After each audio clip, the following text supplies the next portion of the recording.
चुनावी रणनीतिकार प्रशांत किशोर यानी पीके ने एक सर्वे के बाद खुलासा किया है कि बिहार में सत्ता सिर्फ 1250 परिवारों तक ही केंद्रित रहा है, जबकि पूरे प्रदेश में 3.5 करोड़ परिवार रहते हैं। परिवारवाद के ऊपर पूछे गए सवालों का जवाब देते हुए प्रशांत किशोर ने लालू परिवार पर निशाना तो जरूर साधा, साथ ही उन्होंने ये भी कहा कि लालू परिवार ही नहीं, कई अन्य पार्टियों का भी कमोबेश यही हाल है। उन्होंने बीजेपी पर भी हमला करते हुए साफ तौर पे कहा कि सम्राट चौधरी जो वर्तमान में बीजेपी के प्रदेश अध्यक्ष हैं, इनके पिता कांग्रेस से विधायक और मंत्री के साथ साथ आरजेडी में भी शामिल रहे हैं। आप भाजपा को देख लीजिए, भाजपा के जो प्रदेश अध्यक्ष हैं भाई, इनके पिताजी कांग्रेस में मुख्यमंत्री विधायक मंत्री थे। उसके बाद लालू जी का दौर आया तो उसमें भी विधायक मंत्री बन गए। फिर नीतीश जी का दौर आया तो उसमें भी विधायक मंत्री थे। मांझी जी मुख्यमंत्री बने तो उसमें भी विधायक मंत्री थे। आज भाजपा को भी अपना नेतृत्व बनाना है तो उसी परिवार के कड़ी से बैठाकर किसी को उन्होंने बनाया है। और बीजेपी के समक्ष सम्राट चौधरी के अलावा कोई विकल्प नहीं दिखाई देता है, जबकि बीजेपी बार बार परिवारवाद का हवाला देती है। प्रशांत किशोर ने अपने सर्वे का खुलासा करते हुए ये भी कहा कि देश की शायद ही कोई ऐसी पार्टी है जो परिवारवाद से ग्रसित नहीं है, और इस मामले में बिहार सबसे आगे है। कुल मिला के मीशा भारती और रोहिणी आचार्य के टिकट दिए जाने को लेकर जिस अंदाज में बीजेपी परिवारवाद का मुद्दा बना रही है, उसी का जवाब देते हुए प्रशांत किशोर ने अपने सर्वे का हवाला दिया और साफ तौर पे कहा कि तमाम पार्टियां हमाम में नंगी है। सहयोगी कैमरामैन प्रकाश के साथ भारत एक्सप्रेस के लिए पटना से आशुतोष कुमार। लोकसभा चुनाव के पहले चरण के नामांकन के लिए कल आखिरी तारीख है, लेकिन महागठबंधन में अब तक सीट शेयरिंग पर बात नहीं बन पाई है। राजद सुप्रीमो लालू प्रसाद यादव और तेजस्वी यादव पिछले 2 दिनों से दिल्ली में हैं। कांग्रेस के शीर्ष नेतृत्व से लगातार बैठक हो रही है, फिर भी नतीजा नहीं निकल पा रहा है। ऐसे में अभी भी कई ऐसे सीट हैं जिस पर आरजेडी और कांग्रेस आमने सामने हैं। औरंगाबाद सीट से आरजेडी ने पहले ही अभय कुशवाहा को पार्टी सिंबल दे दिया है। वहीं उस सीट से कांग्रेस के प्रत्याशी निखिल कुमार भी अपनी मजबूत दावेदारी पेश कर रहे हैं। सिर्फ औरंगाबाद सीट ही नहीं, इसके साथ ही अन्य कई सीट है, जैसे पूर्णिया से भी पप्पू यादव लगातार दावेदारी पेश कर रहे हैं। तो आरजेडी ने जेडीयू से इस्तीफा देकर आई बीमा भारती को पार्टी का सिंबल दे दिया है।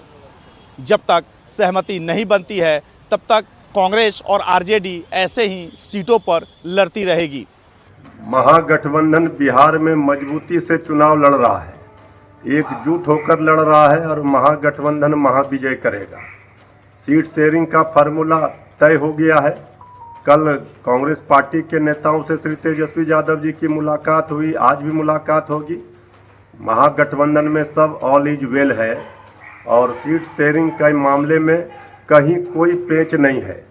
सब लोग मजबूती से लड़ रहे हैं और 1-2 दिनों में इसकी घोषणा हो जाएगी। इस पर बीजेपी चुटकी ले रही है, तो वही आरजेडी नेताओं का कहना है कि आरजेडी और कांग्रेस में कोई अनबन नहीं है। महागठबंधन में ऑल इज वेल है और जल्द ही जो है सीट शेयरिंग पर सहमति बन जाएगी। पटना से प्रकाश कुमार के साथ नितेश सिंह, भारत एक्सप्रेस। आम आदमी पार्टी को एक बड़ा झटका। बीते दिन कांग्रेस के रवनीत सिंह बिट्टू ने भाजपा की जहां सदस्यता ग्रहण की थी, वहीं आज आम आदमी पार्टी के सांसद सुशील कुमार रिंकू और विधायक शीतल अंगुकार ने भाजपा की सदस्यता ग्रहण की। सुशील कुमार रिंकू की बात करें, वो पहले कांग्रेस से भी जो है विधायक रह चुके हैं, जालंधर पश्चिम सीट से। लेकिन जिस तरीके से लगातार ये ज्वाइनिंग हो रही है, वहां विपक्ष बीजेपी पर जो है ऑपरेशन लोटस का आरोप लगा रहा है और कहना है कि जितने भी सदस्य उनकी पार्टी से जा रहे हैं उनको पैसे देकर के जो है सदस्यता ग्रहण करवाई जा रही है। वहां पर आपको बता दें कि पंजाब में बीजेपी अकेले अपने दम पर लोकसभा चुनाव लड़ रही है, क्योंकि अकाली दल और बीजेपी में सामंजस्य नहीं हो पाया है सीट शेयरिंग को लेके या कहे गठबंधन को लेकर के। भारत एक्सप्रेस के लिए कैमरामैन दिलीप के साथ कोमल शर्मा। दिल्ली विधानसभा का सत्र हंगामेदार रहा और इसी हंगामे के चलते हुए आप देखिए कि इस समय दिल्ली विधानसभा के अंदर आम आदमी पार्टी और भारतीय जनता पार्टी लगातार हंगामा कर रही है। अरविंद केजरीवाल जी की गैर कानूनी गिरफ्तारी के खिलाफ आज सभी विधायक संघर्ष कर रहे हैं, प्रदर्शन कर रहे हैं।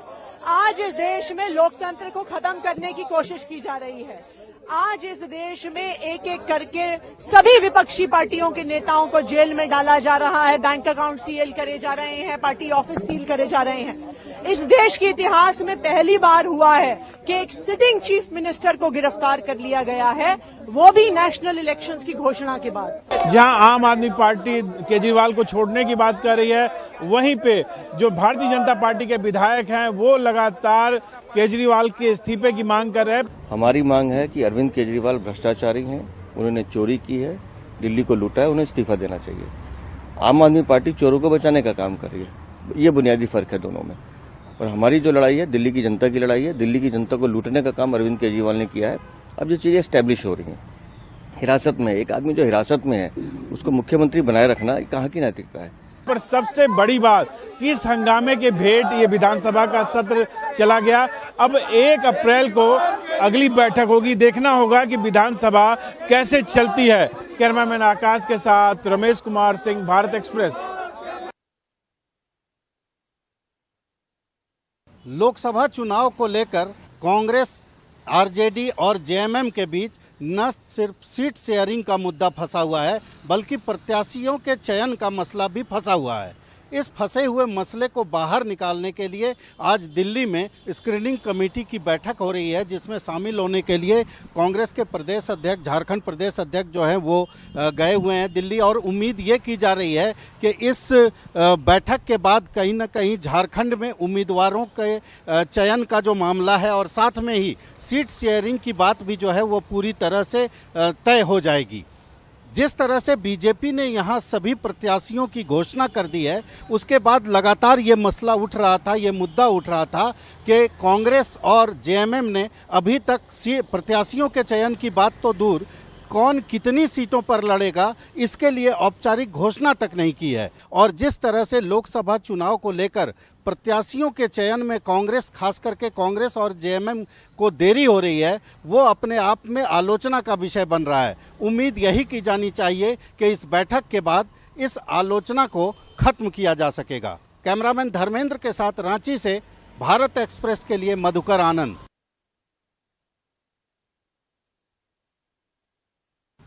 लोकसभा चुनाव का कैंपेन शुरू होने वाला है। 28 मार्च को नॉमिनेशन का अंतिम दिन है, जो प्रथम पेज के नॉमिनेशन होने वाले हैं। ऐसे में बीजेपी ने स्टार प्रचारकों की सूची जारी कर दी है, जो अलग अलग राज्यों के लिए जारी की गई है। जाहिर सी बात है, ये स्टार प्रचारकों की सूची अलग अलग राज्यों ने जारी की है, जो अलग अलग स्टेट्स में चुनाव अधिकारी को दी गई है। इन सूची के मुताबिक मध्य प्रदेश, उत्तराखंड, वेस्ट बंगाल और बिहार की सूची जारी की गई है। इसमें खास बात यह है कि प्रधानमंत्री नरेंद्र मोदी का नाम सबसे ऊपर है। उसके बाद बीजेपी अध्यक्ष जेपी नड्डा, केंद्रीय गृह मंत्री अमित शाह, रक्षा मंत्री राजनाथ सिंह का भी नाम शामिल है। खास तौर पे इन चारों लिस्ट में उत्तर प्रदेश के मुख्यमंत्री योगी आदित्यनाथ का भी नाम शामिल है। गौरतलब है कि प्रधानमंत्री नरेंद्र मोदी के बाद सभी स्टेट से जो डिमांड आ रहे हैं चुनाव स्टार कैंपेनर के लिए, उसमें योगी आदित्यनाथ का नाम प्रधानमंत्री नरेंद्र मोदी के बाद सबसे ली जा रही है।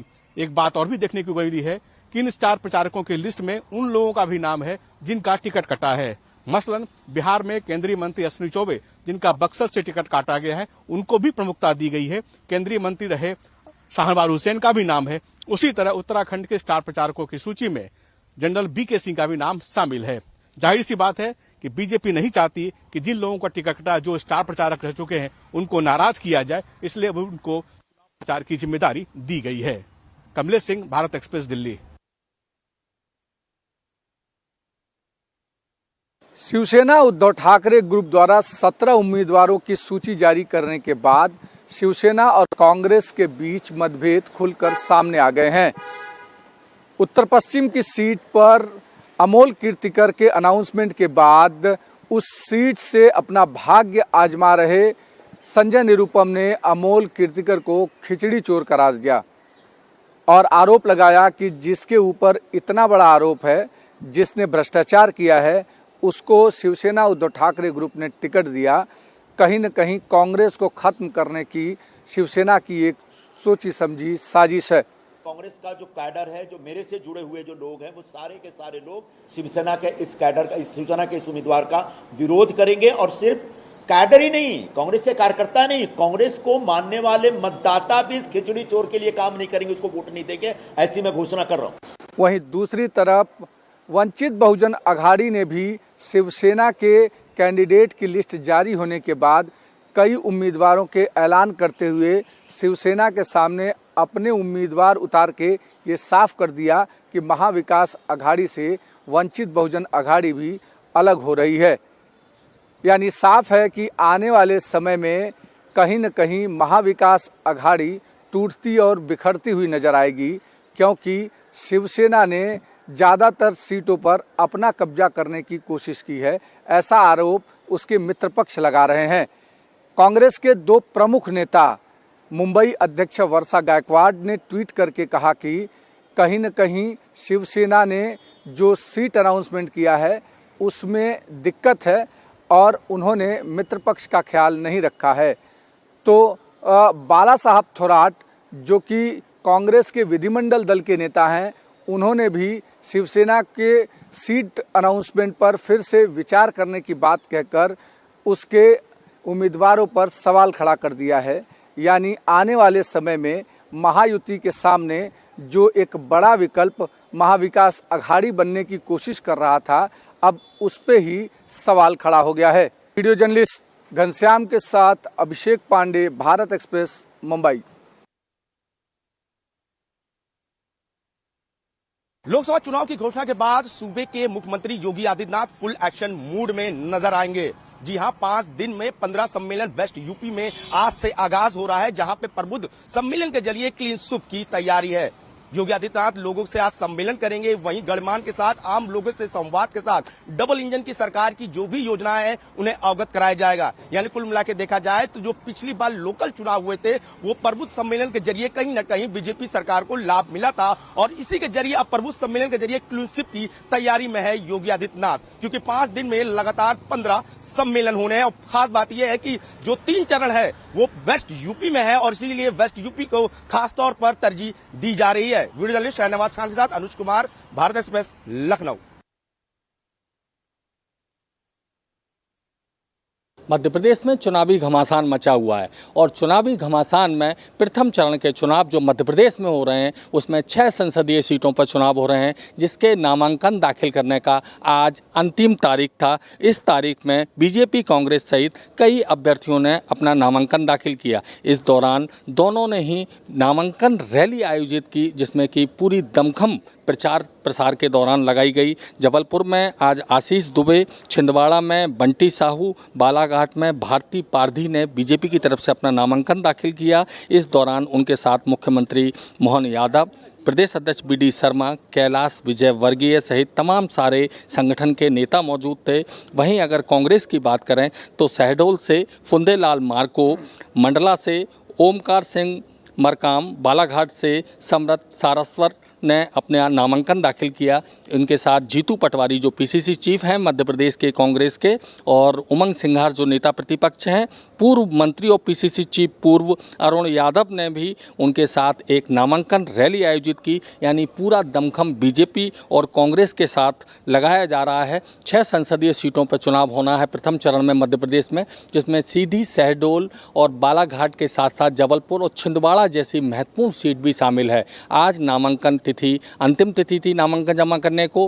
कल नामांकन की जांच होगी और 30 तारीख तक नामांकन वापस लिए जा सकते हैं। 19 अप्रैल को इस प्रथम चरण के मतदान होना है और 4 जून को मतगणना होनी है। पूरा जोर बीजेपी और कांग्रेस जो प्रमुख प्रतिद्वंदी हैं आपस में, उन्होंने लगा रखा है। और एक तरह से देखा जाए तो मध्य प्रदेश में प्रथम चरण का सियासी घमासान जोर पकड़ चुका है। कैमरामैन मनीष के साथ भारत एक्सप्रेस के लिए भोपाल से अजय भटनागर।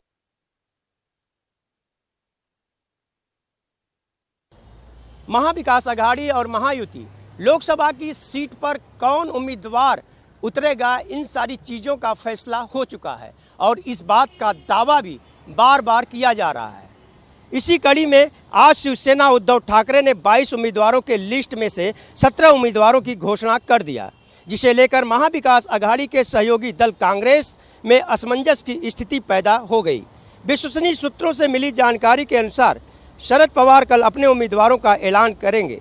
बीजेपी और कांग्रेस दोनों ही बड़ी पार्टियां अपने अपने हिस्से के कई सीटों पर उम्मीदवारों के नाम का आधिकारिक रूप से ऐलान कर चुकी है, लेकिन महाविकास अघाड़ी में शामिल शिवसेना यूबीटी को छोड़ दें तो एनसीपी शरद पवार, महायुति में शामिल शिवसेना शिंदे और एनसीपी में अजीत पवार अब तक अपने एक उम्मीदवार का नाम आधिकारिक रूप से घोषित नहीं कर पाए हैं।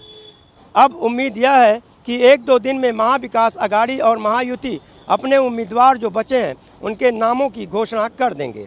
महाविकास अघाड़ी से वंचित बहुजन अघाड़ी अलग होकर अपने उम्मीदवारों की लिस्ट जारी कर दी है। 2019 में वंचित की वजह से कांग्रेस को कई सीट पर हारना पड़ा था। प्रकाश अम्बेडकर की बात करें तो वह इस बार देखा जाए तो महाविकास अघाड़ी से अलग हो गए हैं। महाविकास अघाड़ी उन्हें मनाने की कोशिश कर रही है और इसी मामले में आज एनसीपी ने एक बड़ी प्रेस कॉन्फ्रेंस किया और उसमें उन्हें अपने साथ आने का न्योता दिया। अब देखना यह होगा कि प्रकाश अम्बेडकर क्या महाविकास अघाड़ी में आते हैं कि अपने जिस तरह से 9 उम्मीदवारों की घोषणा उन्होंने कर दी है उसी पर टिके रहते हैं। मुंबई से कैमरामैन बाला के साथ हरीश तिवारी, भारत एक्सप्रेस के लिए।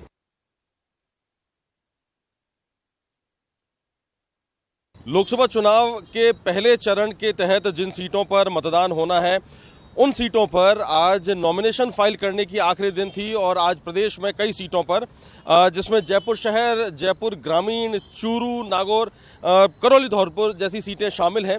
उन सीटों पर आज नेताओं के नॉमिनेशन भरने को लेकर आज पूरे दिन रेलम पेल रही। अलग अलग प्रत्याशियों ने इन सभी सीटों पर नॉमिनेशन भर दिए हैं, लेकिन दूसरी तरफ एक एक सीट के लिए प्रदेश में संघर्ष कर रही कांग्रेस को बड़ा झटका लगा है। 2 दिन पहले राजसमंद से उम्मीदवार बनाए गए सुदर्शन सिंह रावत ने अपना टिकट लौटा दिया है। उन्होंने गोविंद सिंह डोटासरा जो कि पीसीसी अध्यक्ष हैं उनको पत्र लिखकर बाकायदा ये आरोप लगाया है कि मेवाड़ के जैसे एक नेता ने मेरा नाम प्रस्तावित किया है, वो किस मायने में और किस सूरत में प्रस्तावित किया गया है, बोले ये अच्छी बात नहीं है उन्होंने लिखा। और उसके साथ ही उन्होंने ये लिखा है कि जब ये सबको पता है कि मैं अगले महीने अपने काम से विदेश दौरे पर रहने वाला हूं, उस सूरत में मुझे टिकट देना उचित नहीं है। और दूसरा उन्होंने ये लिखा कि जिस तरीके से पिछले विधानसभा चुनाव में मेरी हार हुई है तो ये नैतिक रूप से भी ठीक नहीं है कि मैं चुनाव लड़ूं। अपने पत्र में उन्होंने भीम में, चूंकि वो 2018 से 23 तक विधायक थे, तो भीम में जो विकास कार्य कराए गए उनका जिक्र किया है। लेकिन कांग्रेस के लिए एक ये बड़ी परेशानी हो गई है। एक दिन पहले ही जो जयपुर शहर से प्रत्याशी बनाए गए थे सुनील शर्मा, उन्होंने अपना टिकट लौटा दिया था और आनंद फानन में उनकी जगह प्रताप सिंह खाचरियावास को टिकट देना पड़ा। अब चूंकि राजसमंद का जो चुनाव है वो दूसरे फेज में होना है 26 अप्रैल को और जिसकी नॉमिनेशन की आखिरी तारीख भी 4 अप्रैल तक है, लेकिन कांग्रेस को अब इस सीट पर नया प्रत्याशी ढूंढने की चुनौती से रूबरू होना पड़ेगा। तो कांग्रेस में एक और टिकट लौटाकर एक और दावेदार ने कांग्रेस के लिए मुश्किलें खड़ी कर दी है। सहयोगी कमलेश भाटी के साथ अभिषेक आडा, भारत एक्सप्रेस, जयपुर। गुजरात में भारतीय जनता पार्टी अपने ही कार्यकर्ताओं के विरोध में उलझ गई है और यह विरोध इतना व्यापक हो गया है कि राज्य में कई जगह पर भारतीय जनता पार्टी को उम्मीदवार बदलने पड़े हैं। सबसे पहले इसकी शुरुआत गुजरात के बड़ोदरा से हुई, जहां पार्टी की घोषित उम्मीदवार रंजन भट्ट के खिलाफ पार्टी की राष्ट्रीय उपाध्यक्ष ज्योतिबेन पंड्या ने विरोध शुरू किया और रंजन भट्ट की जगह हेमांग जोशी को पार्टी को उम्मीदवार बनाना पड़ा। यही हाल कमोबेश साबरकांठा का रहा, जहां भीखाजी ठाकुर को पार्टी ने उम्मीदवार बनाया था और उनके खिलाफ जातिगत मामले को लेकर स्थानीय लोगों ने नाराजगी जताई और इसके बाद यहां भी उम्मीदवार बदलना पड़ा। शोभनाबेन बारैया को पार्टी ने उम्मीदवार बनाया, लेकिन यहां भी अब विरोध थमने का नाम नहीं ले रहा है। कल गुजरात का साबरकांठा और अरवली जिला पूरी तरीके से बंद रहा और यहां शोभना बारैया की उम्मीदवारी पर लोगों ने नाराजगी जताई। यही हाल पोरबंदर और राजकोट का है। पोरबंदर से केंद्रीय स्वास्थ्य मंत्री मनसुख मांडविया को उम्मीदवार बनाया गया है, जो भावनगर के रहने वाले हैं और पोरबंदर के स्थानीय लोग उन पर बाहरी होने का आरोप लगा रहे हैं और लगातार पोस्टर अभियान छिड़े हुए हैं। और यही हाल अमरेली और राजकोट का रहा है। राजकोट में केंद्रीय स्वास्थ्य मंत्री पुरुषोत्तम रूपाला का एक बयान उनके लिए मुसीबत बन गया है, जिसमें उन्होंने क्षत्रिय समाज के खिलाफ बयान दिया था और इसको लेकर क्षत्रिय समाज नाराज हो चुका है। क्षत्रिय समाज सड़कों पर उतर आया है और केंद्रीय मंत्री पुरुषोत्तम रूपाला को उम्मीदवार बदलने की मांग कर रहा है। हालांकि पुरुषोत्तम रूपाला अपने बयान पर माफ़ी मांग चुके हैं, लेकिन क्षत्रिय समाज अब भी झुकने का नाम नहीं ले रहा है। तो ऐसे में बैठे बिठाए कांग्रेस को भारतीय जनता पार्टी पर तंज कसने का मौका मिल गया है। अहमदाबाद में कैमरा पर्सन संजय कोष्टी के साथ अरविंद शर्मा, भारत एक्सप्रेस।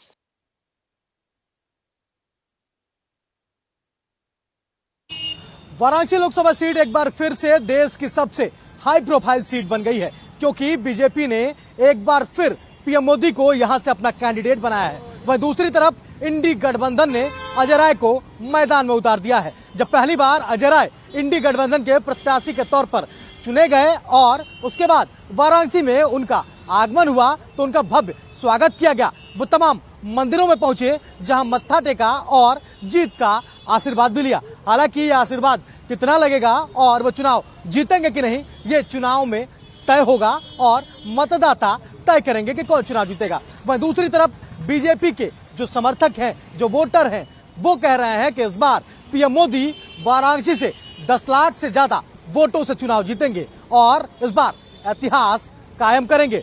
हालांकि जो तीसरा सबसे बड़ा फैक्टर है वो है बसपा का कैंडिडेट, क्योंकि बसपा हर लोकसभा क्षेत्र में अपना एक मजबूत पकड़ रखती है, एक अपना वोट बैंक रखती है। ऐसे में जब बसपा यहां से चुनाव में अपना प्रत्याशी लॉन्च करेगी तो वो प्रत्याशी कितना कारगर होगा और किसको नुकसान पहुंचाएगा, ये भी देखने वाली बात होगी। हालांकि ऐसा कहा जा रहा है कि अगर बसपा से कोई सामान्य वर्ग का कैंडिडेट आता है तो वो अमूमन जो नुकसान पहुंचाएगा वो बीजेपी का होगा।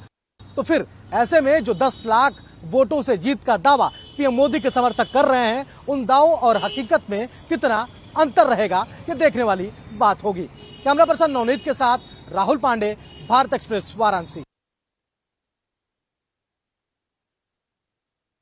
बीजेपी ने लोकसभा चुनावों में इस बार हैट्रिक लगाने का दावा किया है।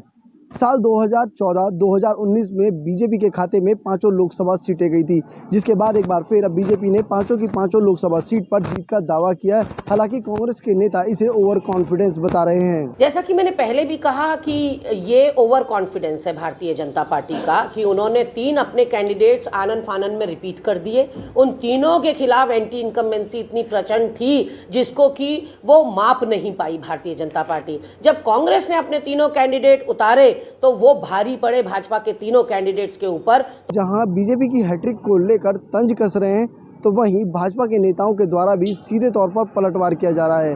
बीजेपी के नेताओं का साफ तौर पर कहना है कांग्रेस के नेता जिस तैयारी के साथ लोकसभा चुनाव में लोगों के बीच जा रहे हैं, वह खुद बयां कर रही है कि कांग्रेस चुनाव को लेकर कितनी तैयार है। निसंदेह भारतीय जनता पार्टी 2024 के चुनाव में 2014 और 19 के मुकाबले हैट्रिक लगाने जा रही है और भी रिकॉर्ड मतों के साथ 5 सीट हम जीतने वाले हैं। लेकिन कांग्रेस को ये ओवर कॉन्फिडेंस लग रहा है, लेकिन कांग्रेस की जिस प्रकार से कांग्रेस के नेता छोड़कर भारतीय जनता पार्टी ज्वाइन कर रहे हैं, उनको वो भी नजर नहीं आ रहा है। सौरभ भाटिया, भारत एक्सप्रेस, देहरादून।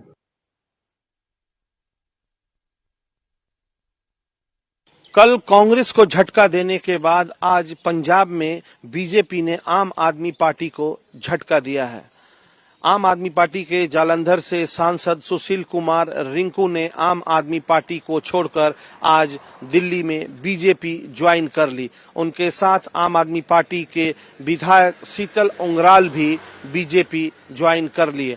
आपको बता दें कि सुशील रिंकू पहले कांग्रेस के विधायक रह चुके हैं और जालंधर में हुए लोकसभा उपचुनाव के दौरान उन्होंने कांग्रेस को छोड़कर आम आदमी पार्टी ज्वाइन की थी। अब जब पंजाब में बीजेपी अकेले सभी 13 सीटों पर लड़ने की बात कह रही है, ऐसे पहले में कल कांग्रेस पार्टी के सांसद रवनीत बिट्टू को बीजेपी में शामिल कराया और अब आम आदमी पार्टी को पंजाब में बहुत बड़ा झटका देते हुए उनके सिटिंग सांसद और सिटिंग विधायक सुशील कुमार रिंकू और शीतल उंगराल को बीजेपी में ज्वाइन कराया है। अब देखने वाली बात यह है कि आम आदमी पार्टी जहां लोकसभा में 13 सीटों पर लड़ने का दावा कर रही है और पहले ही वह कांग्रेस पार्टी से जालंधर के लिए उम्मीदवार लेकर आई थी, ऐसे में आने वाले वक्त में आम आदमी पार्टी के लिए जालंधर से कौन लोकसभा का प्रत्याशी होगा और इन झटकों के बाद आम आदमी पार्टी पंजाब में कैसे आगे बढ़ेगी, जबकि ईडी की रेड भी पंजाब में दस्तक दे चुकी है। चंडीगढ़ से कैमरामैन स्वास्तिक के साथ ओम प्रकाश राय, भारत एक्सप्रेस। 2024 के लोकसभा चुनाव के लिए पीलीभीत से सांसद वरुण गांधी के स्थान पर भारतीय जनता पार्टी ने जितिन प्रसाद को बनाया, जिसके बाद से तमाम तरह के सियासी कयास लगाए जा रहे थे।